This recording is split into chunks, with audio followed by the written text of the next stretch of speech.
필요할 땐 언제나 돈 파는 가게. 안녕하세요. 돈파는 가게 대표사원 김강주입니다. 2019년 12.16 부동산 대책 이후 아파트 시장에 큰 변곡점이 생겼습니다.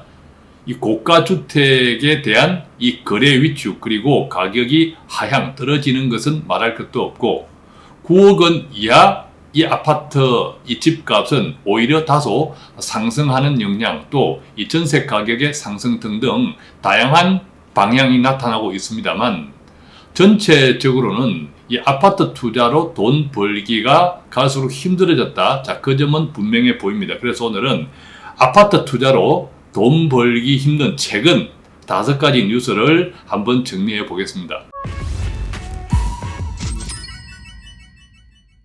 첫 번째 뉴스는 꼭지 제목을 제가 이렇게 잡았습니다. 겉으로는 불쾌, 속으로 웃는 국토부. 지난 1월 7일이었습니다. 서울시 부동산 현안 설명회에서 이 박은순 서울시장이 이 국토부에 훈계를 했습니다. 어떻게? 서울 집값 폭등은 투기꾼을 못 막은 국토부 때문이다. 이렇게 이야기했는데요.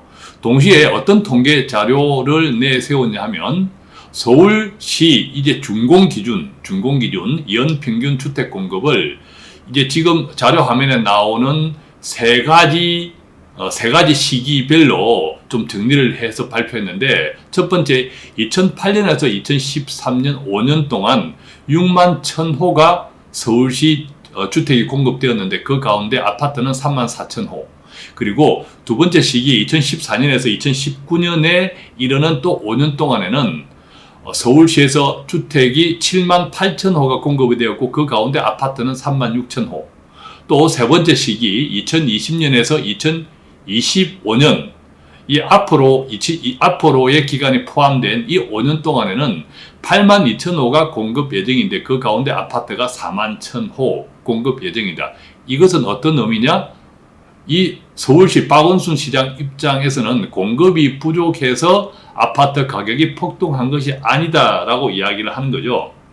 또 동시에 서울 아파트를 매입한 외지인 비중을 보니까 2016년도에는 17.2%에서 2019년도에는 20.9%로 올랐더라. 또 두 채 이상 집을 두 채 이상 가진 다주택자 비율 역시도 2012년 13.1%에서 2018년 15.8% 그리고 다주택자 숫자도 다주택을 보유한 사람의 숫자도 2012년 29만 9천 명에서 2018년에는 38만 8천 명으로 무려 9만 명 정도 올랐더라. 그래서 이 박은수 시장의 이야기는 서울시가 아파트 공급이 부족해서 오른 것이 아니라 이 투기꾼을 국토부가 못 막아서 오른 거다라고 이제 훈계했죠.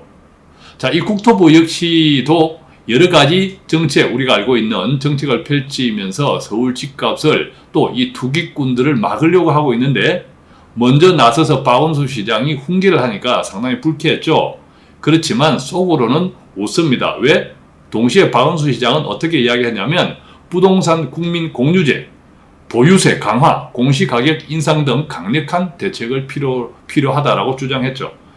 자, 국토부가 나서서 이런 이야기를 하는 것보다 박원순 시장, 특히 이제 서울 집값이 가장 문제이니까 박원순 시장이 나서서 이런 이야기를 대신 해주면 정말 국토부 입장에서는 멍석을 깔아준 꼴이니까 겉으로는 조금 불쾌하지만 박원순 시장이 이야기한 이런 정책들을 펼쳐나가기가 상당히 쉬워진 거죠. 자, 그렇기 때문에 앞으로 이 우리나라 집값의 중심 도시 바로 서울, 또 그 서울의 서울시장의 이런 강력한 발언, 또 국토부의 속으로 웃고 있는 국토부. 자, 이것이 첫 번째 뉴스인데 어떤 의미입니까? 결과적으로는 앞으로 강력한 이제 세제 강화 등등의 정책을 쓰겠다. 그 길로 서울시뿐만 아니라 국토부가 같이 이제 간다. 자, 이 신호가 첫 번째 뉴스입니다. 두 번째는요, 부동산 임대소득, 다주택자들은 당연히 이제 부동산 임대소득을 목적으로 하죠. 그런데 이 부동산 임대소득을 2018년도까지는 2천만 원 연간 이하는 비과세였는데 2019년도부터는 2천만 원 이하도 과세합니다. 자, 구체적으로 보면요. 소유주택 수가 하나밖에 없는데 또 하나밖에 없는데 나도 전세나 월세 사고 내 주택을 또 임대로 내어놓는 경우도 있죠. 자, 소유주택이 하나인 경우는 월세 소득이든 보증금 소득이든 다 비과세입니다. 다만 9억 원 시가, 9억 원 초과는 1주택이라도 이 임대 소득에 대해서는 과세합니다. 시가 9억 원 이하인 경우 1주택은 월세 소득이든 보증금 소득이든 비과세. 2주택자는 월세 소득은 과세하고 보증금 소득은 비과세합니다. 2주택자인데 하나는 우리가 살고 하나는 임대를 준다면 말입니다. 월세는 과세, 보증금은 비과세.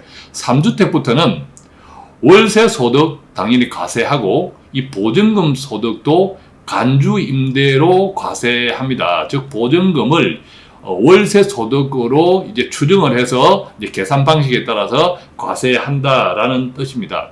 자, 이 간주 임대는 어떻게 계산하냐 하면 총 임대 보증금, 만약 임대 보증금이 10억 원이다 하면 총 임대 보증금에서 기본 공제 한 3억 원 정도를 공제합니다. 자, 그 공제된 금액 10억 원이라고 하면 예를 들어서 3억 원을 공제하면 7억 남죠. 거기에서 60%를 적용합니다. 6, 7에 42. 그죠? 4억 2천에 대해서 그 당시에 은행 공시이율, 지금 현재는 한 1.8%를 적용해서 이 간주 임대료를 계산합니다. 어쨌든 그렇게 이제 간주 임대로 과세를 하고요. 즉 3주택은 이제 보증금 소득부터. 그러면 이제 2천만 원 이하 과세 부분을 또 어떻게 구체적으로 적용을 하냐? 자, 2천만 원 이하에 대해서는 종합과세를 신청하든 분리과세를 신청하든 둘 중에 하나 선택하면 됩니다. 분리과세는 우리가 금융소득과 같이 14%를 이제 적용하죠. 그 다음에 종합과세는 다른 소득이 있다면 합산해서 합산된 금액을 기준으로 이 과세 기준에 따라서 구간별로 과세가 하겠죠. 2천만 원 초과면 당연히 이거는 또 종합과세로 들어갑니다. 이제 금융 또 임대소득 종합과세 기준에 따라서 종합과세로 들어갑니다.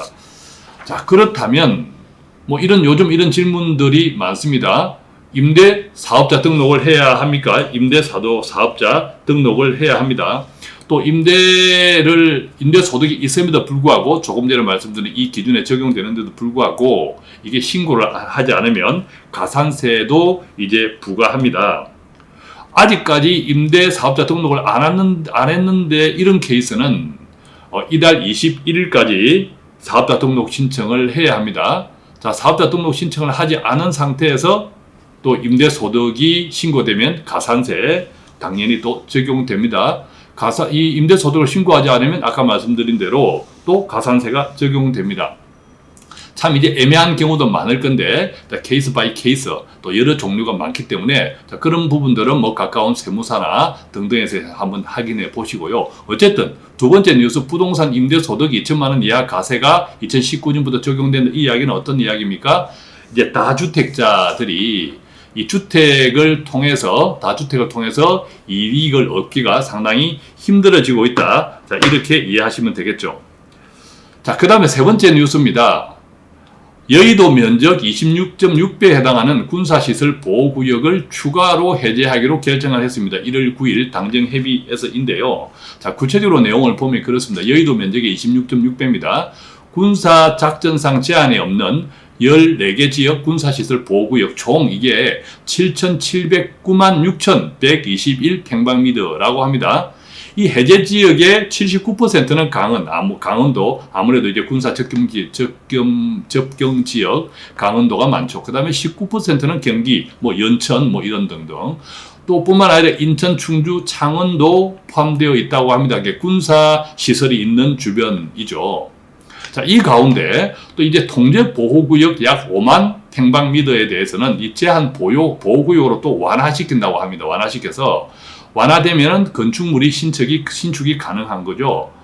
더 이제 추가적인 뉴스는 어떤 소식이냐면 수도권 이남 군 보호구역 전수조사 후 추가적인 규제 완화도 추진한다고 합니다. 이 이야기는 어떤 이야기냐면 우리가 앞으로 필요한 지역의 주택 공급을 더 쉽게 할 수 있는 조치를 사전 취하겠다라는 거죠. 우리가 이제 공급이 부족해서 아파트 값이 오른다. 자, 이런 것들을 사전에 미리 조치를 취하겠다라는 뜻, 이렇게 이제 이해하시면 되겠고요.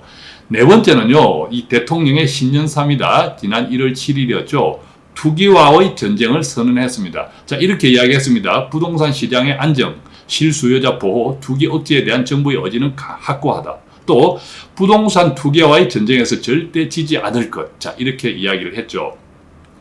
자, 지금까지 공식적으로 문재인 정부 들어서 투기 세력과의 전쟁이라는 용어 사용은 처음 했습니다. 그만큼 대통령은 앞으로 남은 임기 내에 강력하게 이 부동산 가격을 억제하겠다, 이런 의지가 천명했다. 자, 이렇게 이해하시면 되고, 이 투기와의 전쟁은 노무현 대통령 때도 이야기를 했었고, 그 당시 노무현 대통령의 투기와의 전쟁을 이야기하고 한 6개월 뒤에 보다 더 강력한 이제 부동산 정책이 나왔다고 하는데, 마찬가지로 자, 문재인 대통령도 지금 이 정부도 또 이제 부동산 가격이 2019년 12.16 대책 이후 또 꿈틀거리면 더 강력하게 하겠다, 이런 의지의 표현이다, 이렇게 이해하시면 되겠고, 다섯 번째는요, 자, 이제 부동산과 이제 투자 시장의 반대쪽에 있는 것이 바로 주식 시장이죠. 뭐 같이 오르기도 하지만, 이 미국 주식의 3대 지수가 신고점 연일 갱신합니다.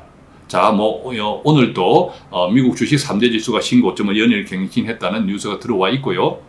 또 우리나라 주식은 아직은 계속 크게 오르지 않았지만 오르고 있다, 며칠 계속 오르고 있다, 1월 달 들어서, 자, 그거 다 알고 계실 겁니다. 또 아무래도 이제 경기가 반도체 슈퍼사이클 다시 도래 등등의 뉴스 등등을 통해서 좀 경기가 살아나고 있다, 수출이 살아나고 있다. 자, 그렇다면 주식시장도 계속 좋아지고 있다. 여기서 조금 이제 궁금하신 분들이 있을 거예요. 아니, 경제는 미국도 마찬가지 크게 경제 성장률이 좋지 않은 걸로 알고 있는데, 나쁘진 않지만 왜 미국 주식은 계속 신고점을 연일 갱신할까? 자, 이 그림을 한번 보시면요. 자, 왼쪽 그림은 중국입니다. 중국 GDP 대비 2차, 3차 산업 비중인데, 우리가 2차는 제조업, 3차는 서비스업이죠. 이 중국조차도 3차 산업은 계속 증가합니다. 반대로 이 2차 산업, 제조업, 상품 산업 쪽은 지금 떨어지고 있죠. 그러니까 3차 산업이 바로 우리가 4차 산업입니다. 우리가 4차 산업 혁명할 때 대부분이 서비스업들이 많습니다. 예를 들면 우버, 또 공유 경제, 이런 쪽이 이제 서비스죠. 그래서 4차 산업은 서비스 산업의 발전이다. 그러니까 중국조차도 서비스 산업이 크게 증가하고 있고, 제조, 즉 상품 시장은 떨어지고 있습니다. 그러니까 증가와 떨어지는 것을 평균하면 경제 성장은 크게 증가하지 않는 거죠, 평균은. 그렇지만 그 속을 들여다보면 4차 산업은 계속 팽창하고 있고, 상품 시장은 떨어지고 있다. 자, 오른쪽 그림은 미국입니다. 개인 소비 지출 항목별 비중인데 마찬가지입니다. 서비스 소비 지출은 계속 올라가고 있죠, 그림에서. 그리고 상품, 제조업 분야의 상품 소비 지출은 떨어지고 있습니다. 뭡니까? 이건 역시도 평균으로 보면 경제 성장은 오르고 내리고 플러스 마이너스 똔똔. 그러니까 크게 경제 성장은 못 느끼지만 이 속에서 그 서비스, 즉 4차 산업 비중은 계속 크게, 이게 이제 미국의 테크 산업들이죠. 자, 그런 것들은 계속 성장을 계속 크게 하고 있다. 이것들이 기대감을 부추기면서 미국 주식 3대 지수 신고점을 연일 갱신하는 이유다. 그러니까 뭡니까? 세계는 지금 계속 이제 새로운 산업, 4차 산업으로 더 치닫고 있다. 제가 한 6개월 전인가요? 그런 방송을 해드렸죠. 동영상에 돈 파는 가게.